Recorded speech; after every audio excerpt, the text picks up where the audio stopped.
বাড়িওয়ালা টাকাওয়ালা কই? দুনিয়া থেকে বড় বড় বড় বড় বাহাদুর নমরুদ, হামান, কারুন, ফেরাউন, সাদ্দাদেরা চলিয়া গেল। ও ভাইজান, যতই বাহাদুরি করো, টাকা পয়সা ক্ষমতার, নমরুদের সমান হতে পারবা না, ফেরাউনের সমান হতে পারবা না, সাদ্দাদের সমান হতে পারবা না, কারুনের সমান হতে পারবা না রে বাবা। আল্লাহ পাক কারুনের ধ্বংস করে দিলেন, নমরুদের ধ্বংস করে দিলেন, ফেরাউনের ধ্বংস করিয়ে দিলেন। তোমাকে আমাকেও যেদিন নিয়ে যাবেন, সব দুনিয়ায় পড়িয়া থাকবে। ওই অন্ধকার কবরে খালি হাতে যাওয়া লাগবে, কিছুই নেওয়া যাবে না। হ্যাঁ, ওই কবরে যাওয়ার পর নবী বলেন দুনিয়ার থেকে 4 বন্ধু নিয়ে যাওয়া যাবে। 1 আল্লাহর কোরআন, 2 হলো নামাজ, 3 হলো রোজা, 4 হলো যাবতীয় নেক আমল নিয়ে যদি কবরে যাও, ওই কবরে রাখিয়া যখন ফেরেশতারা চলে আসবে, কেউ এখন ভেতরে নাই, বাইরেও নাই, মাথার কিনারা থেকে আওয়াজ দিবে, এই বান্দারে আর প্রশ্ন করবা না। কে নিষেধ করলা? বলে আমরা হলাম এই মাইয়েতের বন্ধু কোরআনুল কারীম, আমরা আসছি তার সহযোগিতার জন্য। ডানে যাবে বলে আসবা না, আমরা হলাম এই মাইয়েতের বন্ধু নামাজ। বাম কিনারায় আওয়াজ দিবে, আমি হলাম এই বান্দার মাইয়েতের বন্ধু রোজা। পায়ের কিনারায় ফেরেশতা যাবে, বলবে আসবা না। কে? আমরা হলাম এই বান্দার যাবতীয় নেক আমল, পাগড়ির সুন্নতের আমল, সুন্নতি দস্তারখানের আমল, মেসওয়াকের আমল, এইভাবে আল্লাহর মহব্বতের আমল যখন দাঁড়ায় যাবে, আল্লাহ বলবে এ বান্দা আমার পাগল, আর আমার বান্দারে ডিস্টার্ব করবা না। আমি আল্লাহর মহব্বতের বান্দার জবাব আমার পক্ষ থেকে হয়ে যাবে, তাড়াতাড়ি জান্নাতের বিছানাটা দেও। আমার বান্দার কবর 3.5 হাত রাখবা না, বড় বালাখানা বানাইয়া দাও, জান্নাতের সাথে রাস্তা খুলে দাও, জান্নাতের বাতাস আর নেয়ামতের বাতাস আসবে, আমার বান্দা জান্নাতের বিছানায় ঘুমাবে, কিয়ামত পর্যন্ত কেউ ঘুমের মধ্যে আর ডিস্টার্ব করবে না। কারণ দুনিয়াতে আমার এই আশিক বান্দা আরামে ঘুমাইতে পারে নাই। রাতের গভীরে যখন সবাই ঘুমায় গেছে, আমার এই আশিক যায় নামাজে সিজদায় পড়ে কান্না করেছে। আমি আল্লাহ পাক রব্বুল আলামিন ওর কান্নার আওয়াজ দেখিয়া আমি আল্লাহ পাক আজকে আরামের ব্যবস্থা করে দিলাম। এরে নবীর উম্মতের দল, আর যারা আল্লাহর কোরআন পড়লো না, নামাজ নাই, রোজা নাই, সুন্নত নাই, তওবা না করিয়া গুনাহ নিয়ে যদি কবরে যায়, আল্লাহর নবী বলেন ওই কবরে প্রশ্ন করা হবে, কে কয় টাকার মালিক, কোন দলের নেতা, জিজ্ঞাসাও করা হবে না রে বাবা। 3টা প্রশ্ন করা হবে, রবের পরিচয় দাও, ধর্মের পরিচয় দাও, রাহমাতুল লিল আলামিনের পরিচয় দাও। গুনাহগারেরা জবাব দিতে পারবে না। আল্লাহর নবী বলেন আমার আল্লাহ রাগান্বিত হইয়া কুদরতের আওয়াজ দিয়া বলবে, ও কবরের ফেরেশতা, এই নাফরমানের আর সময় দিয়া লাভ নাই। আমি আল্লাহ দুনিয়াতে কম সুযোগ সময় দেই নাই। আমার দেওয়া পানি, বাতাস, সূর্যের আলো, চাঁদের আলো, জমিনের ফসল, গাছের ফল খাইয়া এই নিমক হারাম একবারও আলহামদুলিল্লাহ বলিয়া শুকর আদায় করে নাই। ওলামায়ে কেরামের হাজারো বয়ান শুনিয়া বান্দা নামাজ পড়ে নাই। এখন আর সুযোগ দেওয়া হবে না। আল্লাহর নবী বলেন আমার আল্লাহ রাগান্বিত হইয়া বলবেন, ও কবরের ফেরেশতা, এই বান্দার কবরে এখন জাহান্নামের বিছানা বিছাইয়া দাও, জাহান্নামের সাথে রাস্তা খুলে দাও, জাহান্নামের আগুন গিয়া কবর ভরিয়া যাবে। 1টা না 2টা না 70 থেকে 99টা সাপ কবর এসে ভরে যাবে। আমার নবী আফসোস করে বলে, রে দুনিয়ার মানুষ, গুনাহ নিয়া যদি কবরে যাও, আমার আল্লাহ রাগান্বিত হইয়া কবরকে বলবে, রে কবরের মাটি, এই গুনাহগার নাফরমানকে 2 পার্শ্ব থেকে জোরে জোরে চাপ দাও। এমন জোরে চাপ দিবে পাজরের হাড়গুলো চুরমার হয়ে যাবে। ও আল্লাহর বান্দা, একটু চিন্তা করে দেখো রে মুমিন, একটা মশার কামড় সইতে পারি না, ওই কবরে গিয়া কেমনে মাটির চাপ সহ্য করবি রে মানুষ? যদি অন্তরকে জিজ্ঞাসা করে দেখো, না পারবা না। আমার নবী কয় তো তওবা করো, 2 ফোঁটা চোখের পানি ছেড়ে মালিকের ডাক দাও, অন্তর দিয়া বলো, হে দয়ার মালিক, এই ময়দানে আমার মতো গুনাহগার কেউ নাই। সাহাবায়ে কেরামে তো আমল করিয়াও যদি কান্না করতে পারেন, তোমার আমার কি পরিমাণ কান্না করা দরকার। কিন্তু গুনার কারণে দিলটা শক্ত, চোখে পানি নাই। ডানে বামে কত মানুষ কান্না করে মোনাজাতে, তোমার আমার চোখে কেন পানি নেই রে বাবা? আল্লাহর কাছে তৌফিক চাও। আমি গুনাহগার হইলেও এই ময়দানে বহু নেককার বান্দারা বসে আছে। সাদা দাড়িওয়ালা বাইতুল্লাহর জিয়ারতকারী হাজী সাহেব, এরা যখন চোখের পানি ছেড়ে আমার আল্লাহকে ডাক দিবে, এদের ডাকে আরশে আজিম পর্যন্ত চলে যাবে। আমার আল্লাহ এদের বরকতে আমাদেরকেও মাহরুম করবেন না রে বাবা। ও যুবকেরা, ও বৃদ্ধ বাবাজি, ও পর্দার আড়ালের মা, কয়দিন আর দুনিয়ায় বাঁচবা? ওই সাদা কাপুনের প্যাকেট হওয়ার আগে তওবা করো আর আমার আল্লাহকে বলো, হে মালিক, এই ময়দান থেকে আজকে তওবার নিয়ত করে ফেললাম। গুনাহ করব না, নামাজ ছাড়বো না, বেপরদায় চলবো না, মা বাবাকে কষ্ট দিব না, উলামায়ে কেরামের পরামর্শ নিয়ে নেক আমল করব। আয় আল্লাহ, আমি বারবার তওবার নিয়ত করি, শয়তানের ধোঁকা আমি টিকে থাকতে পারি না। আয় আল্লাহ, আপনি তৌফিক না দিলে পারবো না। ও আল্লাহর বান্দারা, ও যুবক, আমি এ কথা বলি না তোমরা চাকরি ব্যবসা বন্ধ করে আসো, সারাদিন রোজা রাখো, এ কথাও বলি না। আল্লাহ পছন্দ করেন না। তুমি স্কুলে পড়ো, কলেজে পড়ো, লেখাপড়া বন্ধ করে দাও, এই কথাও বলবো না। বরং বলতে চাই, স্কুলে পড়ো, কলেজে পড়ো, ডাক্তারি পড়ো, ইঞ্জিনিয়ারিং পড়ো, আলহামদুলিল্লাহ। যারা চাকরি করেন, ব্যবসা করেন, আলহামদুলিল্লাহ। ওই জায়গায় থাকিয়া আল্লাহর মহব্বতে আমল করা শুরু করেন। আপনার মতো বান্দা জীবনে কোনোদিন মাদ্রাসায় আলিফ বা তাও পড়ে নাই, অথচ কোটি টাকার মালিক, একটা টাকাও হারাম খায় না, নামাজ বাদ দেয় না। কত স্কুল কলেজের ছাত্ররা নামাজ বাদ দেয় না। তুমি নিজের প্রশ্ন করো রে যুবক, তুমি কেন নামাজ পড়তে পারো না? তোমার আমার মতো কত বান্দা আজকে চাকরি করে, ব্যবসা করে, এক টাকাও হারাম খায় না, নামাজ ছাড়ে না। বলো বান্দা, তুমি কেন পারবা না? আল্লাহর কাছে তওবা করে নাও, মা বাবার দোয়া নিয়ে আগাও। আজকে থেকে খাঁটি নিয়তে অন্তর থেকে তওবা করো, মরিয়া গেলেও যেন আমি আল্লাহর কাছে হাসি মুখে জবাব দিতে পারি। আজকে থেকে নামাজ ছাড়বো না, বেপরদায় চলবো না, দাড়ির মধ্যে অস্ত্র লাগাবো না, মা বাবার বরদোয়া নিব না, উলামায়ে কেরামের পরামর্শ নিয়ে চলবো। আল্লাহর কাছে তৌফিক চাও, তওবার নিয়ত করো। কারণ ওই কবরে একা একা থাকবো কি করে? আমল যদি নিয়ে না যাই, ওই কবরে উপায় হবে না। আল্লাহর কাছে তওবা করে নাও, নবীর মহব্বতের তওবা করো, আল্লাহকে মনে মনে ডাকো, আল্লাহ তুমি তৌফিক না দিলে পারবো না। নবী বলেন, শুধু আমি মুহাম্মদ না, আমার হাতে গড়া কলিজার টুকরা ছাত্র সাহাবায়ে কেরাম, আমি মুহাম্মদের যারা অনুসরণ করবে, আমার সাহাবায়ে কেরামের যারা আদর্শ মাপকাঠি মেনে চলবে, এই দলের মানুষগুলো জান্নাতে চলে যাবে। আর বাকি ৭২ দল মুমিন মুসলমান জাহান্নামে চলে যাবে। তাহলে শুধু মুহাম্মদকে মানলেই হবে না, সাহাবায়ে কেরামদেরকে অনুসরণ করতে হবে।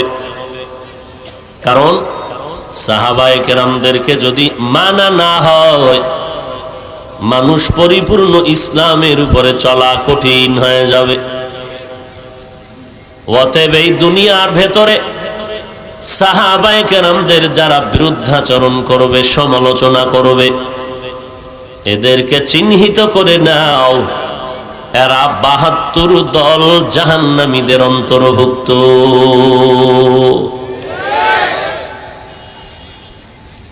৭২ দল মুমিন মুসলমানেরা জাহান্নামে যাবে, মাত্র এক দল মুমিন মুসলমান জান্নাতে যাবে।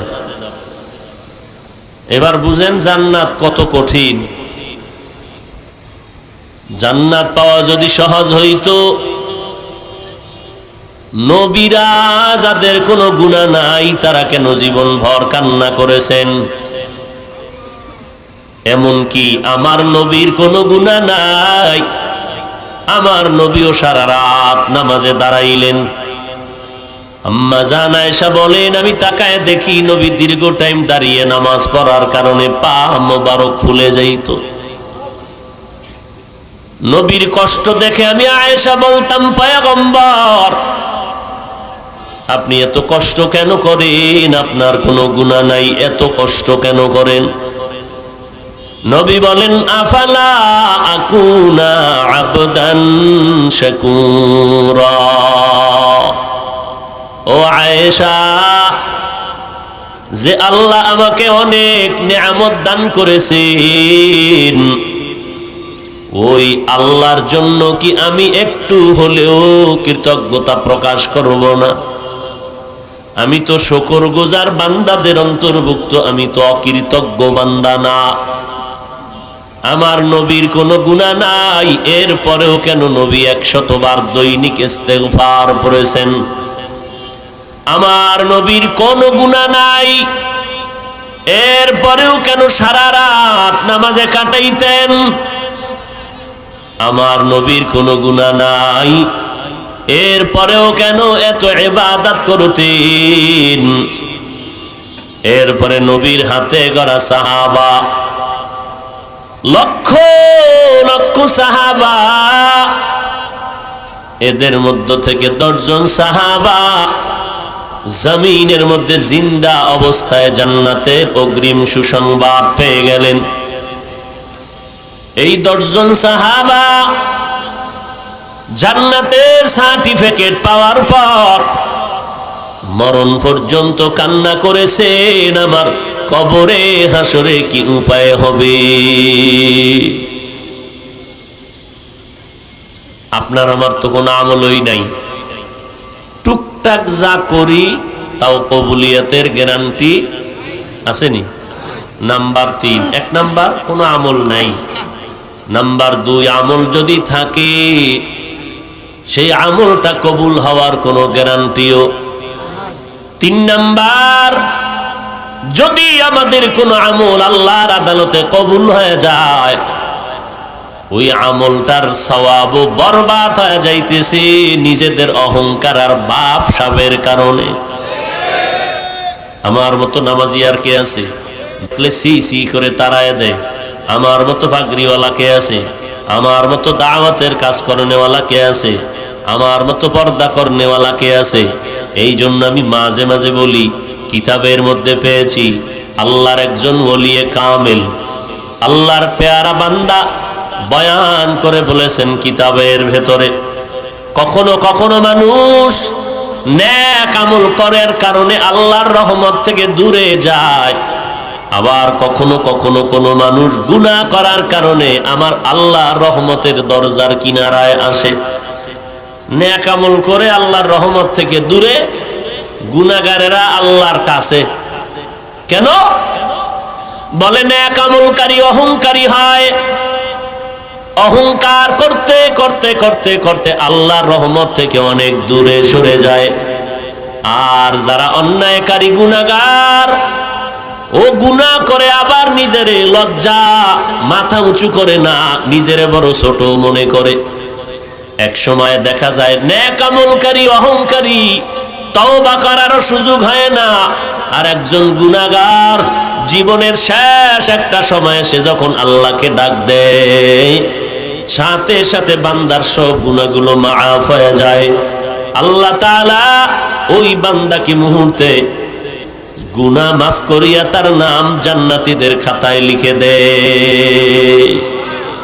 আতিনা ফি দারে দুনিয়া না হাসান, আতিনা ফি দারে উকবা না হাসান, ইয়া গিয়াসাল মুস্তাগীসিন ইহদিনা লাফতিখারা বিল উলুমি ওয়াল গিনা।